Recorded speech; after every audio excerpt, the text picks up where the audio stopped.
бодлоо. Манай зочин бас бэлэн болцсон байгаа учраас хоёлаа эхлээд зочноо авъя да тийм ээ. За манай зочин маань болохоор гендрийн үндэсний хорооны наримчгийн дарга бөгөөд ажлын албаны дарга адил биш ирсэн байна. За тэгээд таныг студид урьж байна. За сайн байна уу та? Өглөөний мэндийг хүргэе. Та тухтаа суугаад чихвчээ зүгээд микрофоноо өөртөө баг зэрэг ойртуулад суугаарай. Микрофоноо өөртөө та баг зэрэг ойртуулж болно шүү. Тань татч болно нач яах ч. За танд өглөөний мэндийг хүргэе. Өдрийг хэрхэн эхлүүлж байна? Шинэ 7 хоногийн мэндийг хүргэе. Амралтын өдөр аятахтаа сайхан өнгөрөөсөн биз дээ. За мэдээч хэрэг маш сайхан амарлаа. Тэгээ өнгөрсөн 7 хоногт манай гендрийн үндэсний хороо Монгол улсад гендрийн эрхтгч байдлыг хангах энэ одоо төрийн тогтолцоо өсч өссөн 30 жилийн өнгөрсөн 5 гаруй зохион байгуулагдсан. Тэгээд бас яг энэ өдрүүдэд гендер суурьс өвчрхээлтэй тэмцэх 16 хоногийн аян зохион байгуулагдаж байгаа тийм нэлээд өндөр ачаалттай одоо өдрүүд ер нь өнгөрч байна. Тэгээд амралтын 2 өдөр бол үнэхээр үр дүнтэй сайхан амарлаа. За их баярлалаа. Бидний урилгыг хүлээн авсан танд их баярлалаа. Тэгээд өөрийгөө илүү дэлгэрэнгүй танилцуулаад гурлаа үндсэн ярианд орё гэж бодож байна. Баярлалаа. Миний хувьд бол яг одоо Монгол Улсын ерөнхий сайдын ахалдаг, тэргүүлдэг гендрийн одоо үндэсний хороо гэдээ байгууллагын наримчгийн дарга бөгөөд ажлын албаны одоо даргаар ажиллаж байна. За миний үндсэн мэргэжил бол бис сэтгүүлч мэргэжилтэй хэл мэдээллийн байгууллагад ажиллаж исэн юм туршлагатай. Тэгээ хамгийн сүүлд бас улс төрийн одоо намын одоо байгууллагад ажиллаж исэн. Тэгээ энэ чиглэлээр ерөнхийдөө эрх зүйч, хууль эрх зүйн чиглэлийн мэргэжил үнэхээр одоо яг шийдвэр гаргах төвшөнд ажиллаж байгаа, бодлого тодорхойлж байгаа цаг үед чухал шаардлагатай байсан учраас эрх зүйч мэргэжлэлээр одоо магистр хамгаалсан. Нэрээ бас яг сэтгүүлч мэргэжилтэй гэдэг их сайхан холбоотой гоё сонсогдож байна. Баярлалаа. За тэгэхээр бид бас энэ нөгөө аяны талаар ярилцсан. Гэхдээ манай үзэгчдэд бас сонирхолтой санагдаж байж магадгүй. Гендрийн үндэсний хороо ер нь яг үндсэн чиг үүрэг юу хийдэг байгууллага юм болоо. Энэ талаар та бас дэлгэрэнгүй танилцуулбал тийм сүүлийн үеийн бас сонирхолтой байвал. Тэгэхээр гендер гэдэг үгнээс одоо бид нэр эхлэх хэрэгтэй байх гэж бодож байна. Тэгээд 2011 онд гендер эрхтгч байдлыг хангах тухай хууль батлагдсан байгаа. Тэгээ ер нь бид нар бүгдээрээ нөгөө Монгол Улсын үндсэн хуулиа эцэг хууль гэж нэрлэдэг. За харин энэ гендер эрхтгч байдлыг хангах тухай хуулийг бол их хууль гэж одоо үндсэндээ хуульчид болоод яг энэ одоо салбарынхан одоо хүндэтгэж суур одоо нэлээд олон ойлголт зарчмуудыг шингээж өгсөн юм хууль болж чадсан байна гэж үздэг. Тэгэхээр энэ хуулийн дээр гендрийг юу гэж тодорхойлсон байгаа вэ гэхээр гендер гэдэг бол эрэгтэй эмэгтэй хүмүүсийн нийгэм эдийн засаг, соёл, гэр бүлийн харилцаанд одоо тэгш оролцоо, тэгш эрхийн тухай асуудлыг хамаарна гэж ингээ хуулийн хүрээнд бол бид нар ойлгож байгаа тийм. Ер нь бол эрэгтэй эмэгтэй хүмүүс нийгмийн одоо бүх бүлгүүдийн нийгэм эдийн засаг, соёл, гэр бүлийн харилцаанд одоо тэгш ойлголтыг л ер нь бид нар авч үзнэ гэж ойлгож байна. За гендрийн үндэсний хорооны хувьд бол Монгол Улсын ерөнхий сайд одоо ахалдаг гендрийн үндэсний хороо одоо өргөн бүрэлдэхүүнтэйгээр одоо ажиллаж байгаа. За хорооны дэргэд бол мэдээч хэрэг хорооны өдөр тутмын одоо үйл ажиллагааг одоо авч явахын тулд гендрийн үндэсний хорооны ажлын алба. За тэр ажлын албаны наримчгийн дарга бөгөөд ажлын албаны даргаар нь одоо би ажиллаж байгаа. За манай ажлын алба бол 14 хүний бүрэлдэхүүнтэйгээр ажилладаг. За Монгол Улсын ерөнхий сайд ерөнхийдөө гендрийн үндэсний хорог тэргүүлдэг учраас орон нутагт те 21 аймаг нийслэл Улаанбаатар хот дүүргүүд дээр бол засаг дарга нар одоо гендрийн үндэсний хорооны салбар хорог орон нутагт тэргүүлдэг гэж ойлгож болно. За харин одоо салбарын яамдууд дээр бол төрийн нарийн бичгийн дарга нар одоо ахлаад салбарын яамдууд дээр салбарын асуудлуудыг одоо зохицуулж гендрийн үндэсний хорооны салбар зөвлөл ажилтдаг гэж болно. Ингээ үндсэндээ бол гендрийн одоо үндэсний хороо, гендрийн салбар хороо, салбар зөвлөл, за мөн одоо гендрийн үндэсний хорооны дэргэд эрдэмтэн судлаачдын бүлэг, за гендрийн үндэсний хорооны дэргэд шинжигчдийн гендрийн үндэсний шинжээчдийн бүлэг гэсэн одоо сайн дурын үндсэн дээр ямар нэгэн салин ус сурамшуулгүйгээр энэ салбарт одоо ойлголтыг авчрахын төлөө энэ салбарт хуулийн хэрэгжилтийг хангуулахын төлөө ингээд ажиллаж байна гэж ойлгож байна. Бас нэг юм сонирхоод асуучмаар байна л да. Та яг салбарт нь ажиллаж байгаа хүн тий. Одоо гендер гэлтэнгүүд нөө эрэгтэй эмэгтэй хүний эрхтгч байдал, нийгэмд эзлэх байр суурь, эдийн засаг, гэр бүлийн харилцаа гэл олон юм яригдж байна. Танаас бас асуух гээд байна вэ гэхээр Монгол улсад ер нь нийгмийн харилцаанд сүүлийн үед ингээд бүр нэг юм авууштай тий тэмдэглүүштэй нэг юм өөрчлөлт ер нь юу гарсан бэ? Таны хувьд юу анзаарэгдэж байгаа вэ тий? Илүү онцлол яг энэ гендрийн асуудал дээр энэ нэг юм өөрчлөгдөд байгаа шүү, тий? Энэ нэг юм хувьсж байгаа шүү гэдэг ийм зүйл байгаа болов. Тий 2011 онд нөгөө энэ гендер эрхлэгч байдлыг хангах тухай хууль батлагдахтаа өөрөө эрэгтэй эмэгтэй хүмүүс гэхээсээ илүүтэйгээр эмэгтэй хүний асуудал юм шиг ойлгогдсон. Яг үнэ. Нийгэмд тий өөрөөр хэлбэл тухайн хуулийг батлуулахын одоо төлөө хичээл зүсгэл гаргаж ирсэн хүмүүсийн оролдлого юу байсан бэ гэхээр тухайн цаг үед бол шийдвэр гаргах төвшөнд эмэгтэйчүүдийн оролцоо манай Монгол улсад байхгүй байсан байна тий. Өөрөөр хэлбэл парламентод нэгхэн одоо эмэгтэй улсын хурлын гишүүн сууж исэн тохиолдол байна. 3 хүн одоо 76 гишүүний 3 хүн тий 7 6 одоо эмэгтэй гишүүд байсан. Өөрөөр хэлбэл яг энэ эмэгтэй эрэгтэй хүмүүсийн нийгмийн одоо нийгмийн эдийн засаг, соёл, гэр бүлийн харилцаандах тэгш оролцоо тэгшэрхийн асуудал дээр дутагдaltaй байгаа тэр хүйсийн төлөөлөл рүүгээ тэр цаг үед илүү анхаарлаа хандуулсан гэсэн үг. Гэхдээ гендер эрхтгч байдлыг хангах тухай хуулийн одоо энэ хуулийн зүйл заалтууд илүү эмэгтэй хүний эрхийг хамгаалсан ч юм уу, илүү эмэгтэй хүнийг дэмжсэн ч юм уу, тийм одоо зүйл заалт одоо харилцааг ерөөсөө зохицуулаагүй байхгүй гэсэн үг тийм. Ерөөсөө л эрэгтэй эмэгтэй хүмүүсийн. Тэгэхээр миний хувьд бол сүүлийн үед ажиглагдж байгаа маш том тийм дэвшил бол энэ гендер гэдээ ярихлаар эмэгтэй хүний тухай асуудал байна. Эмэгтэй хүн шийдвэр гаргах төвшөнд ажиллах гэж байгаа, эмэгтэй хүн ажил алба одоо дээшлэх гэж байгаа тухай асуудал гэж ойлгодог байсан. Эрэгтэй шийдвэр гаргагчид маань нийгэм тэр чигтээ. Харин сүүлийн үед юу гэж ойлгож байгаа вэ гэхээр ерөөсөө бүх төвшөндөө тодорхой хэмжээнд бол энэ гендер гэдэг бол эрэгтэй эмэгтэй хүмүүсийн хоёулангийнхын тухай асуудал юм байна гэдэг энэ ойлголт гарч ирж байгаад үнэхээр баярлж байгаа. Зөвхөн эмэгтэй хүний тухай асуудал биш те. Одоо бид нар бүгдээрээ мэдж байгаа эрэгтэйчүүдийн эрүүл мэндийн асуудал маш өндөр ихтгэллээ те. Эрэгтэй эмэгтэй хоёр хүний дундаж насалт улсын хэмжээнд 9.2 байгаа. Гэтэл орон нутагт ингээд сумдад ингээд ажиллаад явхаар 10-аас 12 байна. Өөрөөр хэлбэл нэг гэр бүлд амьдарч байгаа эхнэр нөхөр хоёрын нөхөр нь эхнэрээсээ төрүүлээд 10 жилийн өмнө хорвоогийн мөхсийг орхиж байна. Бодоод үзтээ тий. Эхнэрээ 30 40 50 жил танилцаад эхнэрээ одоо 10 жилийн өмнө. Яг энэ бол нийтлэг үү. Тий, энэ ингээд эрэгтэйчүүд ирэл байна. За одоо ингээд ихтэйч сургууль суралцж байгаа оюутнуудыг бид нар аваад үсгэхэд хүйсийнх нь хувьд авч үзэх юм бол дийлийнх нь эмэгтэй оюутнууд болчихсон. 63% эмэгтэй.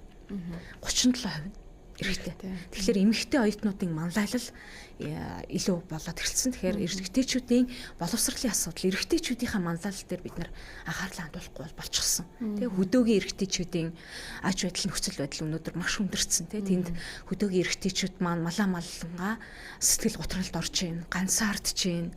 Тэнд үнэхээр эмэгтэйчүүд байхгүй учраас одоо хөдөөгийн малчин эрэгтэйчүүдтэй гэр бүл зохиох эмэгтэйчүүд ховорцсон гэж яриад нөгөө Говьалтай аймгийн засаг даргаар ажиллаж ирсэн. Одоо улсын хурлын гишүүн болчихсон засаг даргын хэлдэг бол үнэн.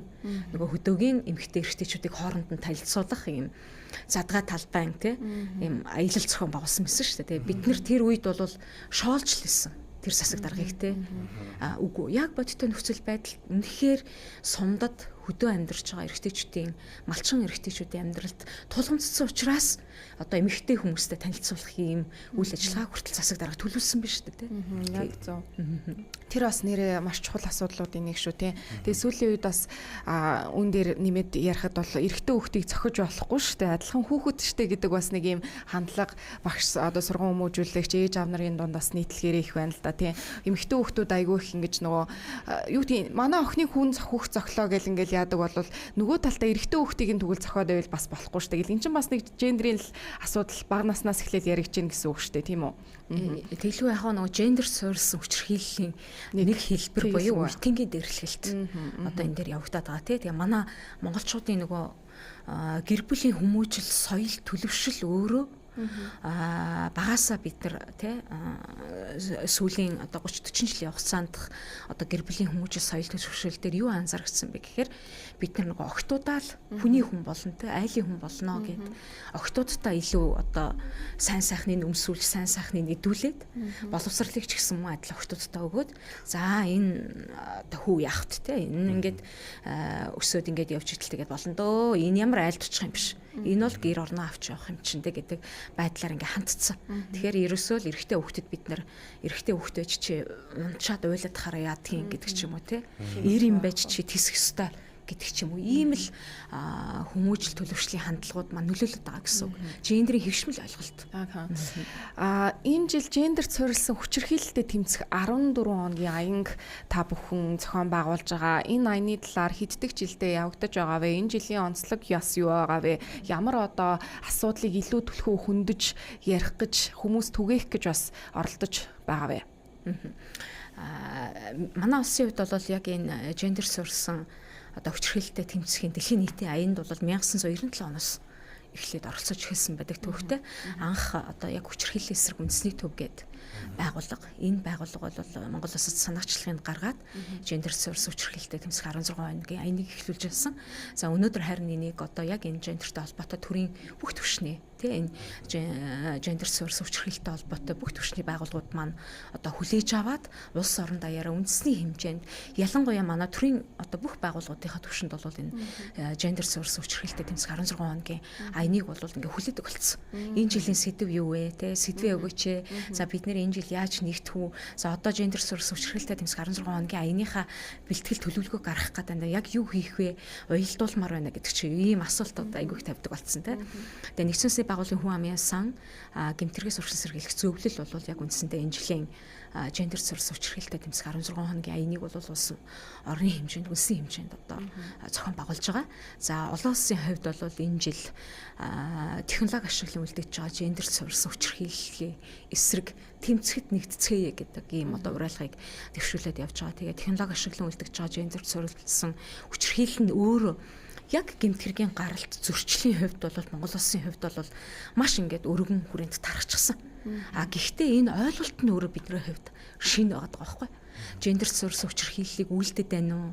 Гендер суурилсан хүчирхийллийн хохирогч нь би болцоод байна уу гэдгээ бид нар өнөөдөр ерөөсөө ялгаж салахаа мэдгээ байцсан. Аль хэдийнэ дэлгэцийн цаанаас гарцсан цаанаас яг энэ гендер суурилсан технологи ашиглан үлдэж байгаа гендер суурилсан хүчирхийллийг үйлдэж гутаанд оромжилчоод тий ямарваа нэгэн одоо AI технологи хиймэл оюуханыг ашиглаад энийг хийчихэд тэрийг өөрөө одоо яг ийм технологи ашиглан үлдсэн гендер суурилсан хүчирхийллийн үйлдэгч нь би болчихжээ. Би хохирогч нь болцсон биш ээ гэдгээ манайхан өнөөдөр ялгаж салахгүй төвшөнтэй.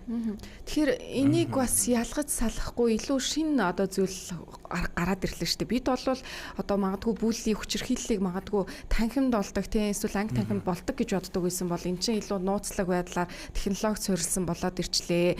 За тэгэхээр өнөөдөр магадгүй үзэж байгаа та ч юм уу эсвэл би ч юм уу магадгүй хүчирхийлэгч эсвэл ямар нэгэн байдлаар одоо энэ гендер суурилсан хүчирхийлэлд автсан байгаагаа мэдгүй яваад байх магадлалтай л гэж хэлэх гээд байна. Тэгэхээр энэ технологи суурилсан гендрийн одоо энэ хүчирхийлэл гэж юу нь яг юуг хэлээд байгаа ямар үйлдэл ямар зүйлээр илэрч гарч ирдэг юм болоо илүү дэлгэрэнгүй тайлбарлал тийм ээ.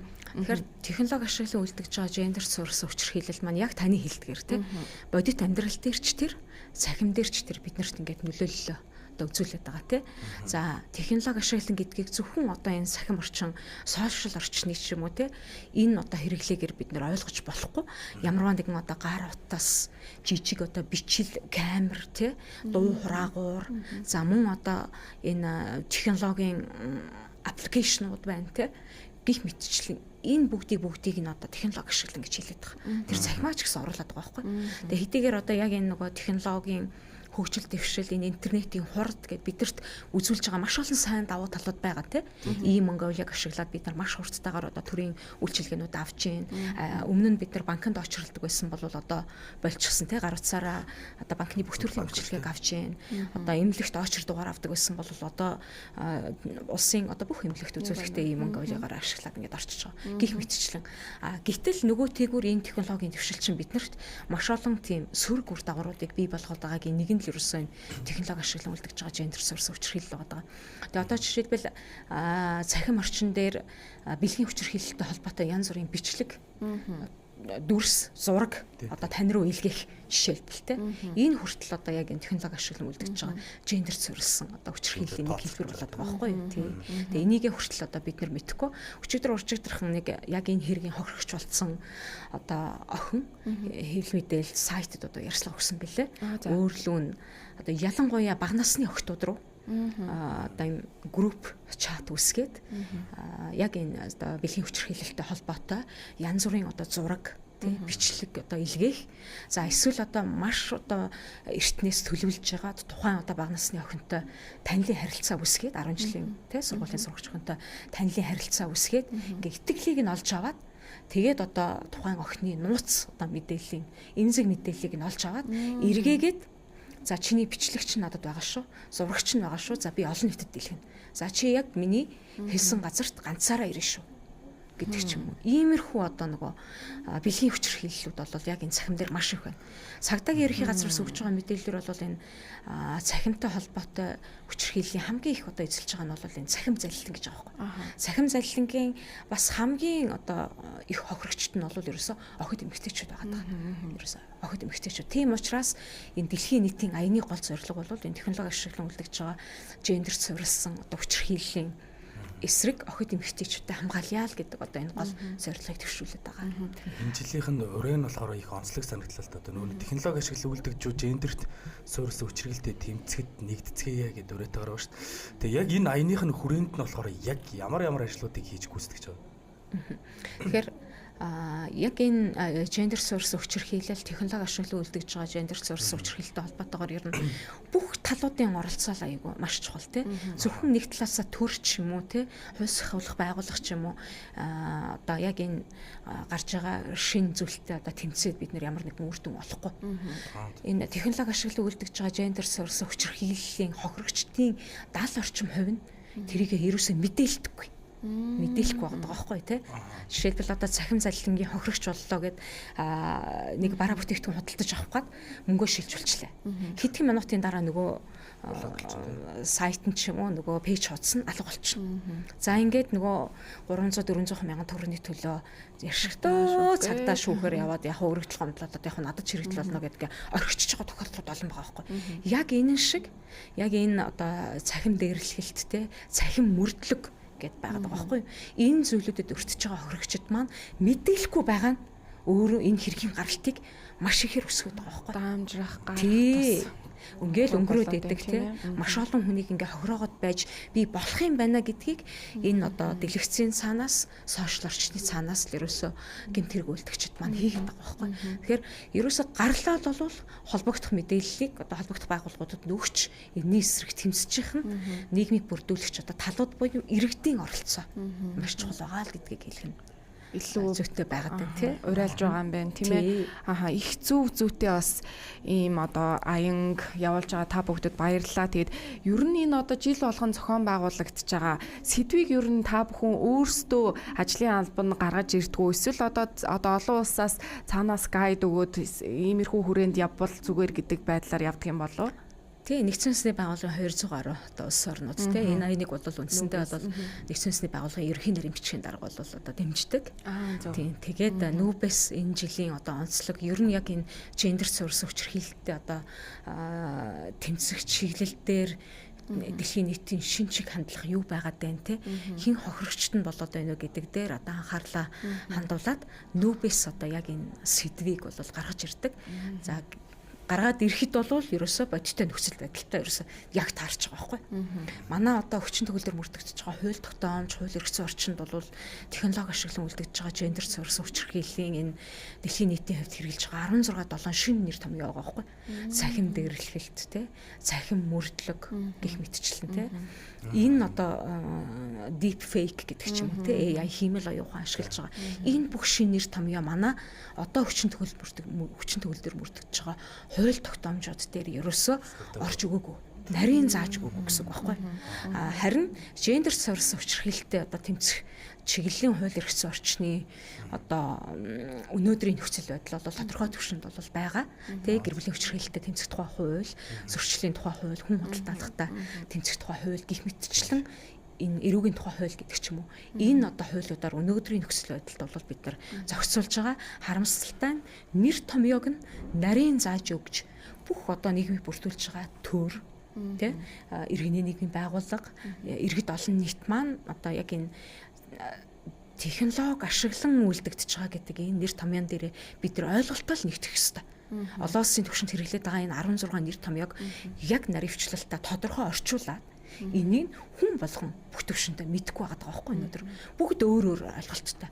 Тэгэхээр ойлголтын зөрүүтэй байгаа байдал нь өнөөдөр асуудал үүсгээд байгаа. Энийгээ бүгдээрээ энэ аяны хүрээнд ингээд нэгтгэе, ойлголтоо нэгтгэе. Тэгээд шаардлагатай хууль эрх зүйн орчны зарим одоо тодорхой нэмэлт өөрчлөлтүүдэд хууль санаачлагчид нь хийгээд явъя. За мөн нөгөө талдаа энэ хохирогчдод үзүүлэх энэ замын зураглал одоо процессоо бид нэр тодорхой болгоё.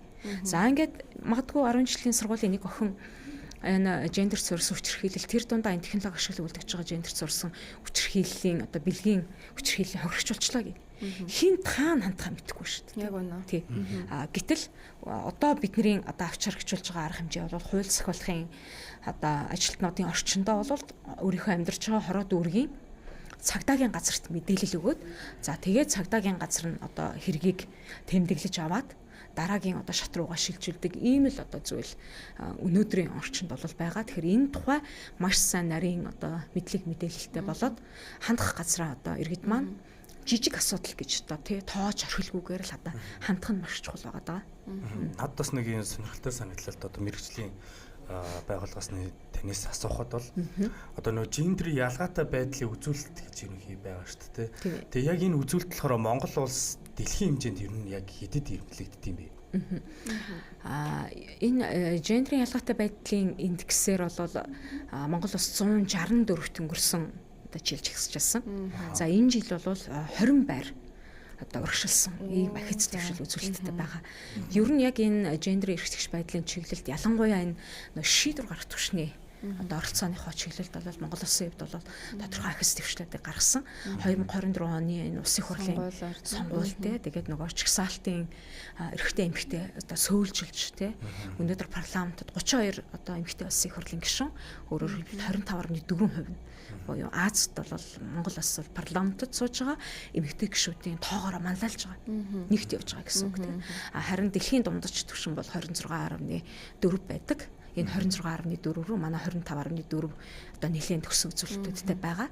Тэгээд сонгуулийн тухай хууль, улсын хурл намуудын тухай, улс төрийн намуудын тухай хууль одоо яг энэ 2026 оны 1 сарын 1-ээс аль биесээр ингээ хэрэгжиж эхлэх гэж байна. Энэ одоо хуульд нийцүүлээд бүх улс төрийн намууд өөрсдөө одоо дотоод дүрм журм их хурлаа хийгээд тэгээд бүх төлөөллийн байгууллага их хурлаас сонгогдож байгаа баг хурлаас сонгогдож байгаа удирдах зөвлөл гэх мэтчлэн бүх төлөөллийн байгууллагуудаа энэ аль нэг хүйсийн 40% гэж байгаа. Ерөөсөө эмэгтэйчүүд нь 40% гэж бид нар хэлээгөө. Тиймд эрэгтэйчүүд дутагдaltaй байгаа зарим нэг улс төрийн нам байж магадгүй. Тэгэх юм бол эрэгтэйчүүдээ оруулаад ирээрээ гэдэг байгаа байхгүй юу? Ерөөсөө аль нэг хүйсийн төлөөлөл нийгмийн одоо нийгмийн эдийн засаг соёл одоо бүх харилцаанд л одоо дутагдaltaй байгаа асуудал үүсэж байгаа тэр зүгрүүл бид нар одоо хууль эрх зүйн орчныг нийцүүлж байгаа байхгүй. Тэрнээс биш зөвхөн одоо эмэгтэйчүүд ажил албан тушаалд очих гэж байна. Шийдвэр гаргах төвшөнд одоо бүгд улсын хурлын гишүүн болох гээд байна гэж зүтгэж байгаа хэрэг биш. Магадгүй өнөөдөр бид нар энэ ихтэй сургууль суралцж байгаа нийт оюутан залуучуудынхаа саяны энэ харьцаа тоог аваад үзэх юм бол миний бодлоор бол нэг 2 сонгуулийн дараа энэ парламент дахь эмэгтэй эрэгтэй хүсийн одоо харилцаа өнөөдөр шиг ингээд эсрэг төвшөнд хүрэх одоо тийм зураглал харагдаж байгаа гэсэн. Магадгүй 10 жилийн дараа тийм ээ. Тэр төвшөнд бид аваачихгүй тул тэр эрэгтэйчүүдийнхээ манлайллыг тэр эрэгтэйчүүдийнхээ боловсрал эрүүл мэнд энэ амьдралын өдөр тутмын дадал зуршил бүх зүйлд анхаарахын тулд энэ гендер эрхтгч байдлын тухай хууль одоо хэрэгждэг. Энэ хуулийн хэрэгжилтийг хангуулахын төлөө одоо манай байгууллага одоо үндсэн үйл ажиллагаагаа чиглүүлж бүх шатанд нь шаардлага тавьж л одоо ажилтгаал гэж ойлгож байна. Бид нар одоо жишээлбэл нөгөө гендрийн хүүсийн онцлогтой салбарууд нь шүү дээ. Жишээлбэл боловсрал эрүүл мэнд дээр гол төлөв эмэгтэйчүүд маань 80% байгаад байна. 20% нь эрэгтэйчүүд те. Нөгөө хууль сахиулах, цэрэг цагдаа, батлан хамгаалах, хил гэдэг энэ салбарууд дээр эрчүүд дийлэнх нь байгаа даа тий. Тэгвэл яг энэ эрчүүд эмэгтэйчүүд дийлэнх нь байгаа энэ одоо онцлог шаардсан энэ салбарууд дээр бид нэр яг ямар бодлого одоо баримтлах вэ гэдэг рүү хүртэл одоо хөгжлийн бодлого төлөвлөлтөө гаргаад 2022-оос 2031 он буюу энэ салбар дундын уялдаа одоо хангах энэ салбар дундын стратеги төлөвлөгөө 2031 гэсэн стратеги төлөвлөгөөгөө хүртэл боловсруулад ингээд ажиллаад явж байгаа. Ер нь гендер ордгоо салбар гэж юусоо байхгүй юм тийм байхгүй. Маш байгаа цагт л юусоо байна гэсэн үг тийм. Тэгэл баха яг нөгөө өнгөрсөн сонгуулийн үеэр бас анзаарэгдсэн. Тэгэд яг ингээд квот тогтоогоод эмэгтэйчүүдийн байх хэвээр эрэгтэйчүүд нь гээд ингээд хувьчлаад гаргаад ирсэн нь бас их таалагдсан. Үүн дээр бас эмэгтэй улс төрчид бас илүү оролцоо нь бас нэмэгдэж байгаа юм болов гэсэн хандлага байсан тийм ээ. Ахаа тэгэхээр ер нь бол сая хэдүүлээ ярьж байна л да гендер оролцоогүй салбар гэж байхгүй гэдэг шиг одоо ингээл бага боловсрлоос эхлээл дээд боловсрал ажлын салбар дээр ороод тэтгэр одоо бүх зүйл дээр гендер яригдана. Тэгэхээр ер нь төрийн бодлого болоод эрүүл мэнд болоод боловсрал тий ялангуяа энэ одоо цөм хөтөлбөрт ер нь ямар байдлаар орсон байдгийм болоо. Ер нь бол ингээд ахлах сургуульд байхад нь л энэ зүйлийг бас сайн хүнддэг, ярьдаг, сургадаг баймаар юм шиг санагдаж байна л да. Тэгэхээр боловсролын яамнаас ер нь яаж ажилтдаг юм болоо? Тэгээ одоогийн байдлаар бол ихтэй сургуулийн одоо бүх хичээлийн тий ямар ч мэрэгчлэр суралцж байсан. Яг энэ гендертэй холбоотой хичээлийг бол бүх оюутнууд үздэг. Ийм одоо гендер судлалтай холбоотой хичээл бол орж байгаа ийм төвшөнд байгаа. За харин манай одоо сургуулийн өмнөх боловсрол тий за мөн одоо ерөнхий боловсролын сургуулиуд дээр бол яг энэ гендертэй холбоотой аль биесны хичээлийн хөтөлбөр бол хараахан алга байна. Харин одоо нийгмийн одоо хичээлүүд дээр бол тодорхой төвшөнд багш нар бол энэ гендертэй холбоотой сэдвийг бол одоо ярьдаг. Гэхдээ бүтэн одоо тусгайлсан одоо хичээл орж байгаа юм зүйл бол байхгүй байгаа. За миний хувьд бол яг энэ бүх салбарт хамаатай бүх хүнд хамаатай байгаад байгаа энэ нөгөө хөгжлийн одоо суур ойлголт байгаа байхгүй ерөөсөө ийм чухал ойлголтоо бид нэр ерөөсөө бүх төвшөндөө л авч үзэх хэрэгтэй гэж харж байгаа. За харин сая манай гендерийн үндэсний хорон дээр Азийн хөгжлийн банкны санхүүжилтээр хэрэгждэг энэ хөдөөгийн охид эмэгтэйчүүдийг одоо энэ ур амьсгалын өөрчлөлтөөр дамжуулаад гендерийн бодлогоор дамжуулан энэ ур амьсгалын өөрчлөлтийг даван туулах одоо төсөл 2 дахь жилдээ хэрэгжих гэж байна. 2026 онд энэ төслийн хүрээнд нэг сонирхолтой судалгаа хийгдсэн байна. Энэ нь болохоор энэ гендерт суурилсан хүчирхийлэл одоо үлдэгч 400 орчим одоо эрэгтэйчүүд дээр хамруулад энэ судалгааг хийсэн. Өөрөөр хэлбэл одоо энэ хүчирхийлэл үлдэгч эрэгтэйчүүдийн амьдралын зан төлөв гэсэн нэртэй судалгаа хийсэн. Энэ судалгаа яг энэ аяны хүрээнд танилцуулагдсан байгаа. Тэгээ судалгаанаас нэг зүйл анзаарэгдсэн нь төвөр аргаар үндэсний хэмжээнд шүү дээ. Ерөөсө 21 ам гэсэн дүүргийн хэмжээнд үндэсний хэмжээнд төвөр аргаар 400 орчим оролцогчид оролцоод ингээд судалгааны дүн гарлаа. Тэгээ нэг гайхшруулж байгаа зүйл нь энэ гендер суурилсан хүчирхийллийн үйлдэгч маань залууччихсан буюу 13-аас 19 насныхан 60% эзэлж байгаа байхгүй 13-аас 19 насныхан. Тэгэхээр өөрөөр хэлбэл бид нар ч юу хэлээд өгнө гэхээр хүүхдүүд маань энэ гендер суурилсан хүчирхийлэл буюу энэ ялангуяа бэлгийн хүчирхийлэл одоо үлдээд байгаа юм байна. Хүүхдүүд маань 13-аас 19 наснда энэ одоо бэлгийн хүчирхийллийг үлдсэн гэдэг ийм одоо судалгааны тоо баримт гараад ирж байгаа байхгүй. Тэгэхээр Азийн хөгжлийн банкны хувьд бол одоо хууль зүйн дотоод хэргийн яам гэмтэргээс урьдчилан сэргийлэх зөвлөл рүү яг энэ гендер суурилсан хүчирхийлэлтэй холбоотой одоо тэмцэх чиглэлийн одоо гол төслөө чиглүүлдэг байсан бол одоо яг энэ судалгаанаас хараад цаашдаа бидний гол асуудал бол энэ сургуулийн насанд нь байгаа юм байна. Хүн болохын төлөвшөх энэ насанд нь байна гэдгийг энэ судалгаа харуулж байгаа байхгүй. Тэгээ судалгаанд оролцогчид манд дийлэнх нь хүүхэд насандаа тэр бэлгийн хүчирхийллийг үлдэхэд юу голчлон нөлөөлсөн бэ гэхээр гэр бүлийнх нь хүмүүжил буюу гэр бүлд нь энэ чиглэлийн одоо хүчирхийлэл үлдэгч байсан учраас тэр нь одоо далд хумсарт нь одоо хоногшсон. Тэр үйлдэл нь гарч ирдэг. За хоёрдугаарт нь болохоор мөн одоо яг энэ архи согтууруулах ундаа тийм мансуурах одоо энэ зүйлийг хэрэгэлсэн үедээ бэлгийн хүчирхийлэл үлдэх одоо энэ шийдвэр гаргаж одоо энэ тухайн хэргийг үйлдэлсэн байдаг гэдэг ийм одоо судалгааны дүгнэлтэд гарч байгаа. Тэгэхээр үндсэндээ бол бид нар ирэх жилүүдэд бол хаашаа гол анхаарлаа хандуулах вэ гэхээр хүүхдүүд рүүгээ. Тэгжээч 5-10 жилийн дараа өнөөдөр энэ одоо гендер суурилсан хүчирхийлэлтэй тэмцэж байгаа бидний ажлын үр дүн гарах болчиход байгаа байхгүй ерөөсөө. Тэгэхээр Азийн хөгжлийн банкны ирэх одоо 4 жилд хэрэгжүүлэх гэж байгаа 4 сая долларын төсөл бол манай боловсрол шинжилгээ ухааны яамтай одоо хамтарч байгаа гэж хэлж байна. Уг үндэс асуудлынхаа гол руу бид нэр одоо чиглэж байна гэж хэлж болж штэ тий. Их таатай мэдээлэл байна тийм ээ. Ааха гайхалтай. Тэгээд та нарын манаас хийж байгаа зүйл мэдээж бол цаг тухайн үед нь биш бас олон жилийн дараа үр дүн гарч байгаад илэрч байгаад бас их баярлаж байна. Тэгээд өнөөдөр хийж байгаа бас энэ технологи дээр суурилсан гендрийн хүчирхийлэл гэдэг аян маань бас ирээдүйд бас олон сайхан үр дагаврыг авчирна гэдэгт бол би ол 100% итгэлтэй. Тэгээд студид ирсэн танд их баярлалаа. Гэхдээ магадгүй өнөөдөр бит хоёрын асуугаагүй таны бас зорж ирээд хэлмээр исэн зүйлсээ бол хэлж болно. Тэгээ яг аяны одоо хүрээнд гол зүйлдээ хэлээд өнөөдрийн ярилцлага өндөрлөе гэж бодож байна.